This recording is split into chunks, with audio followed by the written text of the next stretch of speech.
আগামীকাল 12ই ফেব্রুয়ারি জাতীয় সংসদ নির্বাচন। লক্ষ শহীদের রক্তে রাঙানো আমাদের এই স্বাধীন বাংলাদেশ।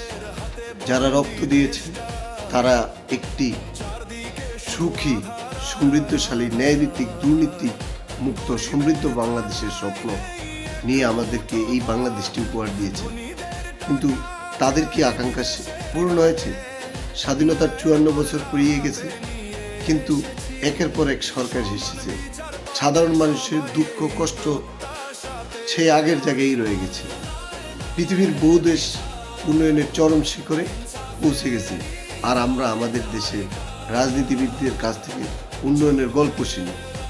তাই সময় এসেছে পরিবর্তনের।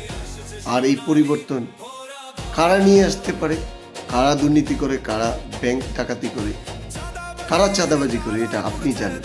আপনি আপনার এলাকায় কে ভালো মানুষ কে খারাপ মানুষ আপনি জাজ করতে পারবেন। তাই সময় এসেছে পরিবর্তনের। সেই পরিবর্তন নিয়ে, আওয়াজ নিয়ে এবার ইনসাফের প্রতীক দাঁড়িপাল্লায় আপনি ভোট দেবেন। কারণ বাংলাদেশে একটি দলই আছে যারা এই দেশকে একটি সুখী সমৃদ্ধশালী, আমাদের স্বপ্নের আকাঙ্ক্ষার সোনার বাংলাদেশ হিসেবে গড়তে পারবে। তাই আমরা ওই দলকে বেছে নেব।